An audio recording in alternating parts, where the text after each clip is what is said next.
본문의 말씀에 한 과부가 나오는데요. 1절 말씀에 보면 선지자의 제자 중 한 사람이 하나님을 경외하는데 그만 빚만 남기고 죽고 말았습니다. 이 과부는 남편을 잃은 슬픔 그리고 그 후에 또 빚만 남은 이 고통을 떠안는 상황이 됐습니다. 이 빚 때문에 채권자가 자기의 두 아들들을 종으로 삼겠다고 얘기를 합니다. 참 얼마나 마음이 힘들겠습니까? 단순히 마음만 힘든 것이 아니라 실제적으로 지금 두 아들이 종으로 잡혀갈 수 있는 그런 큰 어려움을 당하게 된 것이죠. 여러분, 이처럼 남편이 하나님을 경외하는 믿음으로 살았음에도 가정에 이렇게 큰 어려움, 고난을 당하게 될 때 자칫하면은 하나님을 원망하기도 쉽지 않겠습니까? 욥기 2장 9절 10절의 말씀을 보면은요, 욥이 믿음으로 사는데 어느 날 갑자기 큰 그런 어려움들이 한꺼번에 닥치게 되었죠. 자, 그럴 때 욥의 아내가 욥에게 하는 말이 뭡니까? 하나님을 욕하고 죽어라. 욥은 참 이렇게 믿음으로 사는데 욥의 아내는 하나님을 원망하는 모습을 보게 됩니다. 그런 상황에서도 욥은 입술로 범죄하지 않았다 말하고 있습니다. 욥이 그러지 않은, 하나님을 원망하지 않은 그런 이유는 무엇 때문이겠습니까? 하나님의 주권을 신뢰하기 때문이죠. 이유는 알 수 없지만, 하나님의 뜻을 정확히 지금은 알 수가 없지만, 그러나 하나님께서 하시는 것은 다 무언가 이유가 있기 때문이다. 하여튼 근본적으로 하나님을 신뢰하기 때문에 입술로 범죄하지 않았다라고 말하고 있습니다. 여러분, 우리가 어떤 어려움을 만나게 되었을 때, 지금 우리가 신년 시작한 지 얼마 되지도 않았지만 벌써부터 우리에게 낙심과 실망이 생겨난 경우들도 아마 있을 수 있을 겁니다. 어쨌든 우리의 삶에 생각지 못했던 그런 일들이 있게 된다 할지라도 우리가 하나님을 원망하지 않고 입술로 범죄하지 않고 오히려 그런 문제들 때문에 더 하나님께로 나오는 삶이 돼야 되는데, 그러기 위해서는 하나님께 대한 근본적인 신뢰가 있어야 한다는 거죠. 하나님은 모든 것에 대한 주권을 가지신 분이시고, 또 이렇게 하나님께서 하시는 것은 무언가 하나님이 계획하시는 것이 있을 것이다. 어쨌든 하나님은 모든 것이 합력하여 선이 되게 하시는 분이시다라는 이런 믿음을 우리가 가져야 되는 줄로 압니다. 자, 이 과부는 참 이런 어려움을 만났을 때 어떻게 했습니까? 부르짖었는데 하나님의 사람인 선지자를 찾아와서 부르짖은 것입니다. 이때 그 부르짖는 마음이라는 것이 과연 어떤 것인지 우리가 정확하게 알 수는 없겠지만, 그러나 한 가지 뭔가 하나님의 도우심을 구하면서 하나님께서 어떻게 좀 인도해 주시길 바라는 그런 마음으로 선지자에게 나왔다 하고 생각할 수가 있겠죠. 다른 데 가는 것이 아니라, 어제도 좀 말씀드렸습니다마는 문제를 만났을 때 사람들을 찾아다니면서 동분서주하면서 하소연하면서 그런 사람을 의지하는 것이 아니라 어쨌든 하나님을 찾는다는 것, 하나님께 나와서 마음을 쏟으면서 오직 도우실 분은 하나님 한 분밖에 없습니다. 그러면서 하나님 앞에 엎드리는 것, 여러분, 거기서부터 바로 믿음의 역사가 시작되는 거 아니겠습니까? 이 과부는 바로 그렇게 하나님을 향하여서 부르짖었다고 할 수 있습니다. 자, 이렇게 하나님의 도우심을 구하면서 나오게 됐을 때 엘리사가 한 말은 2절의 말씀입니다. 내가 어떻게 하면 좋겠는가? 너희 집에 무엇이 있는지 내게 말하라. 자, 지금 엘리사의 말은요, 그 집에 뭐가 있느냐라는 것이었습니다. 지금 정말 아무것도 없을 것 같은 그런 집이지만 그럼에도 뭔가가 있을 것이다 라는 생각으로 엘리사는 뭐가 있느냐라고 물어보는 거죠. 여기에 대한 과부의 대답은 뭡니까? 기름 한 그릇 외에는 아무것도 없나이다. 뭐가 있느냐라고 묻는데 과부의 대답의 핵심은 뭐냐면, 초점이 어디다가 있냐면 아무것도 없습니다. 그 앞에 기름 한 그릇 외에, 기름 한 그릇이 있지요. 그런데 이것은 정말 너무나 적은 것이기 때문에 마치 이것은 없는 것과도 같은 그런 심정으로 얘기를 했겠죠. 그래서 아무것도 없나이다. 이 없는 쪽에 초점을 맞춰서 말합니다. 엘리사는 있는 쪽에 초점을 맞추고 묻는데 과부는 없는 쪽에 초점을 맞추는 거죠. 여러분, 우리가 우리 그런 비유들을 흔히 하지 않습니까? 컵에 물이 있는데 한 3분의 1 정도 있다고 합시다. 그러면은 이 물에 지금 컵에 물이 3분의 1 있습니다 라고 대답하는 경우와 3분의 2가 없습니다 라고 대답하는 그런 두 가지 경우를 생각할 수가 있겠죠. 분명히 말하는 것이 맞기는 맞는데 어느 쪽으로 말하느냐가 참 중요하죠. 여러분, 믿음이라는 것은 뭡니까? 믿음은요, 있는 것을 보는 것입니다. 없는 것을 찾는 것이 아니고 있는 것을 보는 것입니다. 때문에 엘리사도 뭐가 있느냐라고 물은 것이었고, 그리고 분명히 뭐가 있기는 있는데, 그런데 이 과부의 입장에서는 없습니다라는 쪽에 좀 중심을 두면서 말한 것을 알 수가 있죠. 하나님께서 우리에게 말씀하는 것도 바로 그런 것입니다. 뭐가 있는가? 하나님은 항상 있는 것을 찾으십니다. 작은 것이라도 그 있는 것을 발견하기를 원하시는 거죠. 모든 사람들이 다 가진 사람이 있고 아무것도 없는 사람이 있는 것이 아닙니다. 모든 사람들 다 보면요, 뭐가 있고 뭐가 없고 다 그 정도의 차이가 있는 것이지 분명히 찾아보면 있는 것이 있습니다. 물론 없는 것도 많지요. 그렇지만 그 가운데, 없는 가운데서도 뭔가가 있는 것입니다. 그래서 항상 하나님께서는 우리가 있는 그것을 발견하기를 원하십니다. 왜냐하면 하나님의 역사는 없는 걸 통해서 이루어지는 것이 아니거든요. 작지만 그 있는 걸 통해서 하나님께서 역사하시기 때문에, 그래서 하나님은 우리로 그 있는 것을 보게 하는 거죠.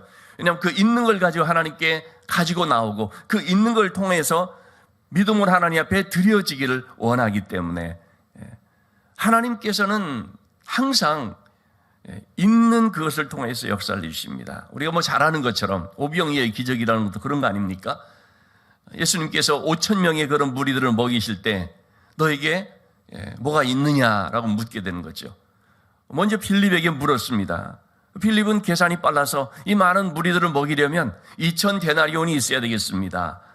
우리식으로 말하면 200데나리온이 있어야 되겠습니다. 우리식으로 말하면 한 2천만 원이 있어야 되겠습니다. 혹은 한 1,000만 원이 있어야겠습니다. 그런 말이죠. 근데 그런 돈이 어디 있습니까? 없는 것입니다.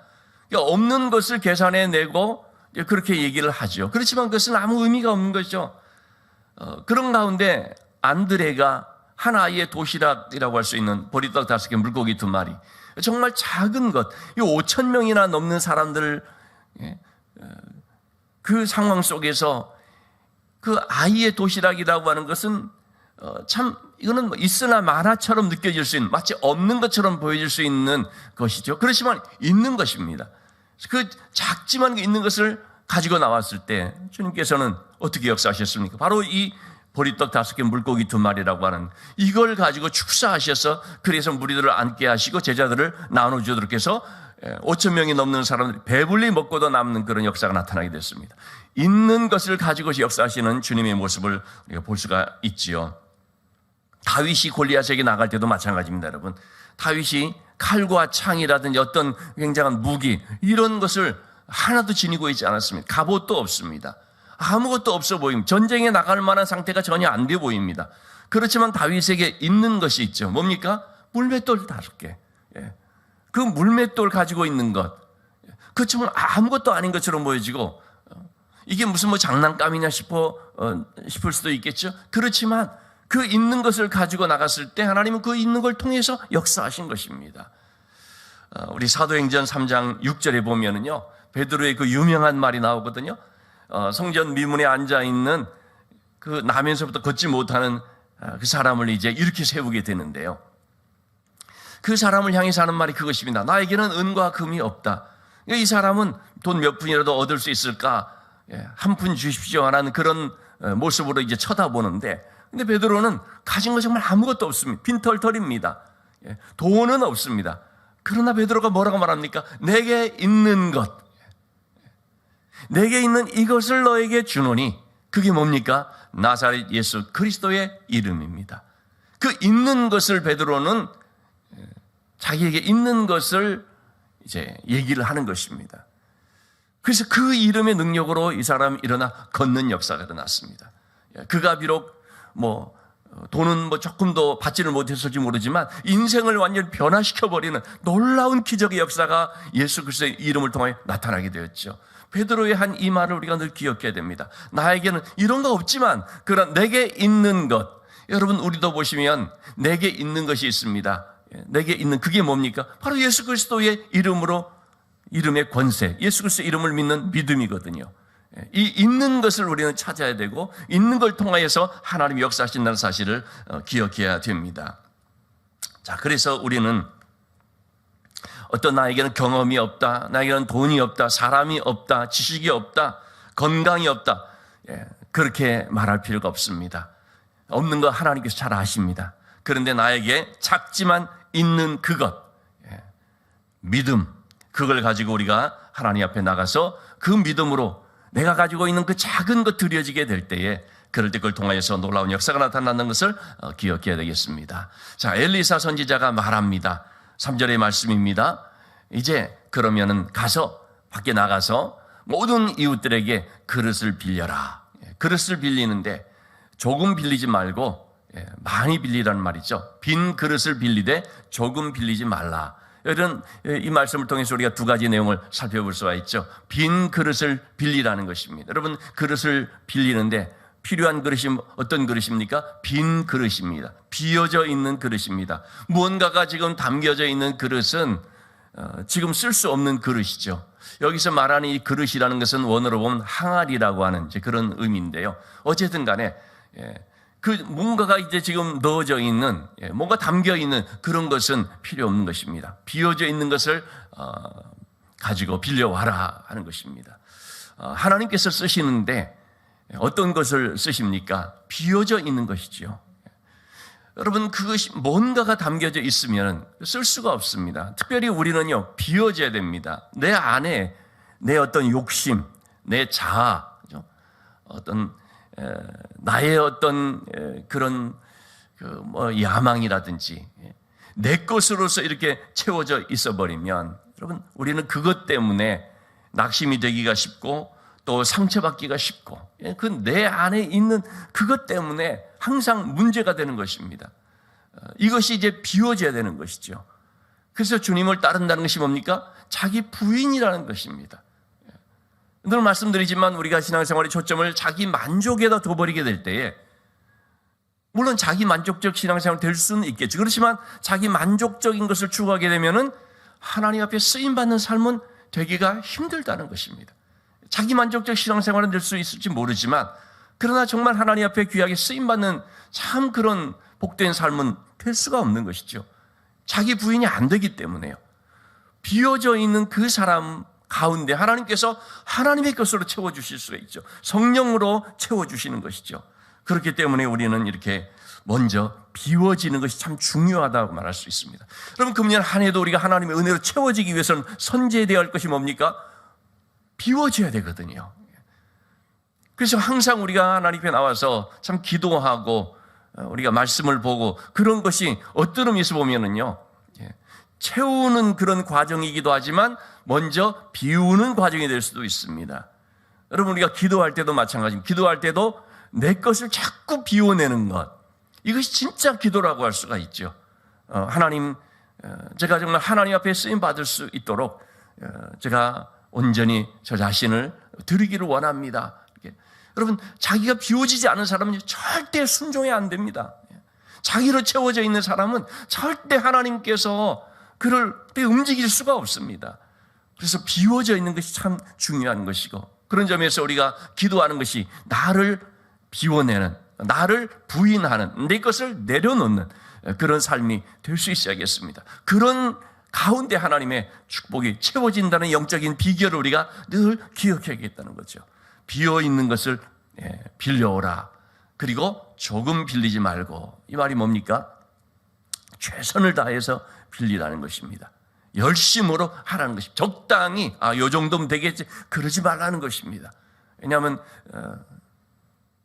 그렇게 가져왔을 때는 그 정도로 끝나버리거든요.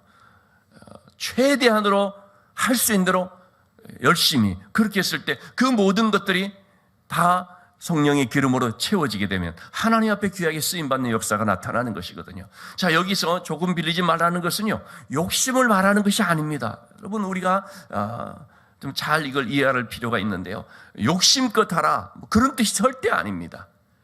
그릇을 말하는 것입니다. 그릇. 우리가 그런 표현을 쓰지 않습니까? 참 저 사람 그릇이 크구나. 우리가 생각했던 것보다 큰 일을 크게 벌리고 막 그런 것을 볼 때, 저 사람이 욕심이 많구나. 그러기보다, 그릇이 크구나. 이제 그런 표현을 쓸 때가 있지 않습니까?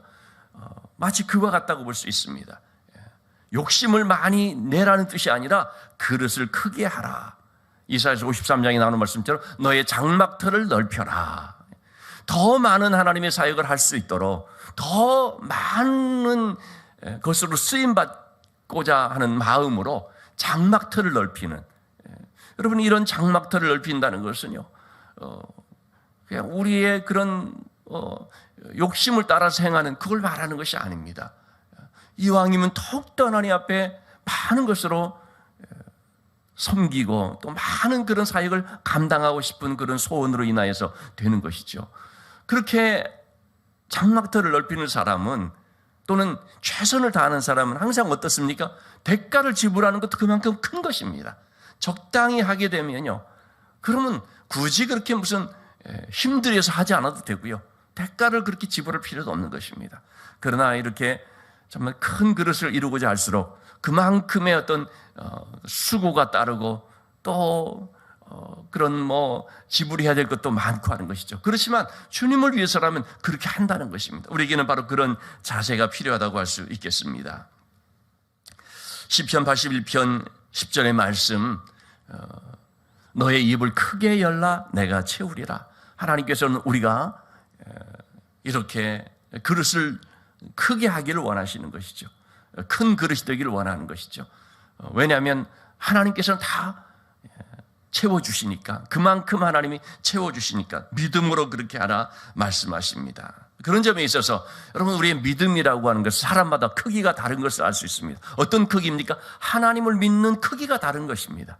하나님께서 어떻게 내 삶 가운데 역사하실지를 믿는 믿음의 종류가 다 다른데, 어떤 면에서 그것은 그릇의 크기가 다르다고 할 수가 있겠습니다. 민수기 14장 28절의 말씀을 보면 하나님께서 12명의 그 정탐꾼들이 정탐하고 와서 하나님 앞에 참 이 원망 불평하며 사는 그런 모든 얘기들을 들으시고 나서 말씀하시는 것이죠. 내 귀에 들린 대로 내가 너에게 행하리라.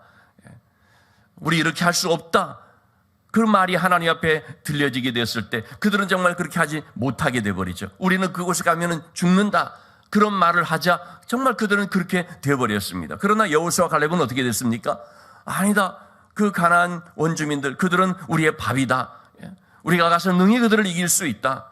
하나님이 우리와 함께 하시기 때문에 그들을 하나님이 우리의 손에 넘겨주신다. 이 말들이 하나님께 다 들렸습니다. 그 말은 백성들에게만 들린 것이 아니고요, 하나님께 그대로 들리는 것입니다. 그러자 하나님께서 그 말대로 그렇게 이루어 주셨습니다. 여호수아 갈렙은 그 말대로 자기들의 삶 속에서 하나님이 이루어 주시는 것을 체험하게 됐습니다. 여러분, 그런 점에서 우리가 기도를 한다는 그것이 하나님의 귀에 들려지는 것인데, 어떻게 하나님의 귀에 들리게 하느냐, 굉장히 중요한 것입니다. 불신의 말도요 들려집니다. 그 불신앙 대로 되는 것입니다.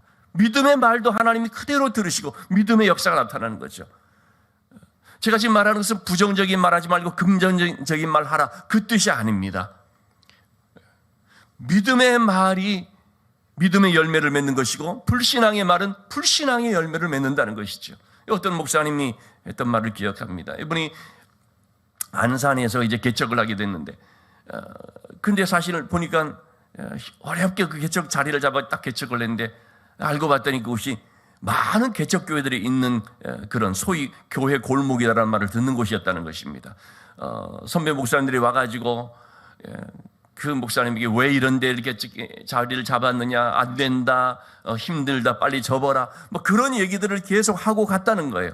그분이 이런 얘기를 하는 것입니다. 믿음은 들음에서 난다고. 자기 불신앙의 말을 계속 들으니까 불신앙이 생겨지더라는 거예요. 왜? 들음에서 나기 때문에. 그래서 크게 깨달았다는 것이죠.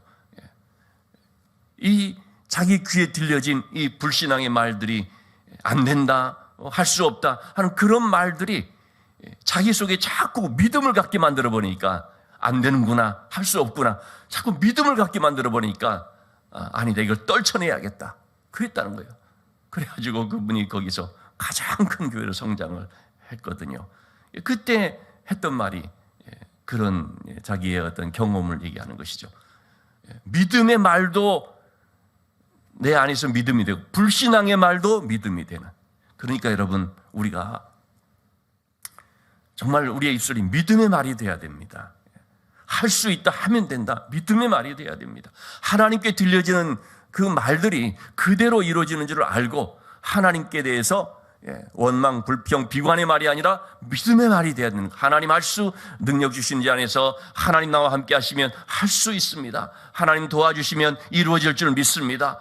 나는 연약하지만 하나님은 능하십니다. 자꾸 우리가 하나님 앞에 이렇게 하나님의 그런 이루어질 것을 믿는 믿음으로 하나님의 귀에 자꾸 믿음의 말이 들려지도록 해야 되는 것이죠. 자, 그리고 나서 4절의 말씀에 엘리사는 이제 모든 그런 그릇들을 빌려온 그 과부에게 말합니다. 여기서도 이제 두 가지 얘기를 하고 있습니다. 너는 내 두 아들과 함께 들어가서 문을 닫고 모든 그릇에 기름을 부어 차는 대로 옮겨 놓으라. 두 아들과 함께 들어가라 라고 말합니다. 너 혼자 하는 것이 아니다. 물론 이왕이면 좀 거들어서 하라는 그런 말도 될 수 있겠지만, 그런데 근본적으로 뭡니까? 자녀들과 함께 이 하나님의 놀라운 역사를 체험하라라는 말이죠. 함께 하라. 자녀들과 함께 하라. 여러분, 우리가 이 신앙의 그런 신앙생활, 또 신앙의 이런 모든 것들은요, 자녀들과 함께하는, 가족들이 함께하는 것이 참 중요합니다. 내가 경험한 것을 자녀들에게 전하는 것도 물론 그것도 귀하죠. 그렇지만 이 자녀들이 함께 동참해서 그렇게 같이 기도하고 같이 응답받고 같이 체험하고 이 자녀들이 직접 여기 동참하도록 하는 것이 너무나 중요하다는 것입니다. 우리 금년에도 가정 예배를 이제 목표로 해서 열심히 하시는 분들이 있는 것을 제가 알고 있습니다. 여러분, 가정 예배를 드린다는 것이 어떤 의미가 있겠습니까? 얼마나 애들이 싫어하고 막 그냥 힘겨워 그런 면도 있잖아요. 그렇지만 그럼에도 같이 이렇게 하도록 하는 것이 뭐냐면, 함께 기도하고 함께 찬양하고 함께 하나님의 말씀을 보면서 자꾸 같이 동참하게 하는 것입니다. 어떤 기도 제목을 가지고 우리 이렇게 기도할 일이 있다. 아직 어린 아이들이지만 너희들도 같이 기도해라. 같이 기도하자. 그러면서 이렇게 기도했을 때 어떤 일이 이루어지는 것을 이 자녀들도 알게 되고요, 체험하게 되면 거기서부터 이 믿음이 점점점 싹이 자라게 되는 것이죠. 아, 그렇구나. 그래서 여러분, 항상 이렇게 동참시키는 것이 중요합니다. 다음 세대 신앙 교육이라는 것은 바로 이렇게 자꾸 동참을 시키는 것입니다. 함께 이걸 나누는 것입니다. 나만 은혜 받고 엄마 아빠는 신앙생활 잘할 테니까 너 열심히 공부해, 이런 게 아니라는 것이죠. 같이 신앙생활 잘하게 하면서 하나님께서 맡아주신다, 하나님이 인도해 주신다 하는 것을 자꾸 이렇게 체험할 수 있도록 만들어가는 것입니다. 그래서 우리의 삶 가운데서 이러한 것들을 함께 하도록 하는 거죠. 자, 그리고 또한 기름을 옮겨 놓는데 문을 닫고 기름을 이렇게 옮겨 놓도록 합니다. 문을 닫고 하라. 여러분, 이 문을 닫고라고 하는 말이 뭐겠습니까? 오직 하나님께만 집중되도록 하는 것이죠. 오직 하나님만을 전심으로 향하도록 하는 것이죠.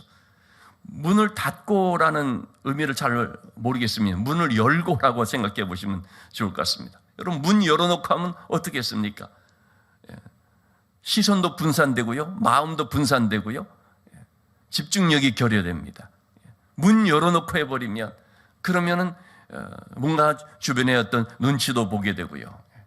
문을 닫는다는 것을 한마디로 말하면 골방을 뜻하는 것입니다. 여러분, 우리가 기도하는데 어떻게 기도합니까? 골방에 들어가서 은밀한 중에 보시는 내 하나님 앞에 기도하라. 바리새인 서기관들은 문 열어놓고 사람들 다 보도록 그런 식으로 기도를 하니까 사람들에게는 보여졌을지 모르, 사람들 보기에는 뭐 좀 신앙이 있을지 모르지만 하나님 보시기는 어떻습니까? 전혀 하나님과 상관없는 기도인 것이죠. 그래서 골방으로 가라라고 말하는 거죠. 여러분, 이렇게 이 골방이라는 것은 집중하는 것을 말합니다. 오직 하나님께만 몰두하는 것을 말합니다. 우리의 신앙생활이 사람들 눈치 볼 것도 없고요, 또는 뭐 세상을 향해 문 열어놓고 그렇게 할 필요가 없습니다. 오직 하나님께 집중해서 하나님만 의지하면서 나가야 되는 것입니다. 이러한 오직 집중하고 몰두하는 가운데서, 거기에서 여러분 좀 집중력이라고 하는 어떤 그런 것이 나타나는 거 아니겠습니까? 우리가 이 렌즈, 볼록 렌즈 뭐 이런 걸 가지고서 태양 광선을 쫙 집중시키면은요, 그게 뭘 태워버리는 그런 걸 보지 않습니까? 몰두시키면, 집중시키면 거기에서 에너지가 발생하는 것을 볼 수가 있는데, 여러분, 신앙생활이라는 것도 이 집중력이라는 것을 우리가 알아야 됩니다. 얼마만큼 뭐 오래 기도하고 뭐 어떻게 했냐, 그것도 물론 중요할 수 있지만 집중해서 하느냐, 이 집중력 속에 하나님의 능력도 집중적으로 이렇게 나타나게 되는 줄 압니다. 금년에 우리가 신앙생활 할 때도 여러분, 이렇게 몰두할 수 있는, 찬양을 할 때도 몰두하고, 예배를 드릴 때도 그냥 문 열어놓고 하듯이 그렇게 하는 거 아니라 세상의 모든 문들을 다 닫고 오직 하나님께만 집중해서 예배를 드려도 몰두하면서, 성경 말씀을 배우는 그런 시간도 몰두하면서, 그런 신앙생활을 우리가 할 수 있어야 되겠습니다. 그 결과 6절의 말씀입니다. 빌려온 모든 그릇들이 다 채워졌습니다. 그걸 통해서 이제 빚을 갚고 생활할 수 있게 됐습니다. 여러분, 이 집안에 이런 은혜가 임한 이유가 무엇 때문이었을까요? 저는 그것은 바로 남편이 하나님을 경외하는 삶을 살았었기 때문이라고 생각이 됩니다. 남편의 그런 쌓아둔 은혜가 있었던 것이죠.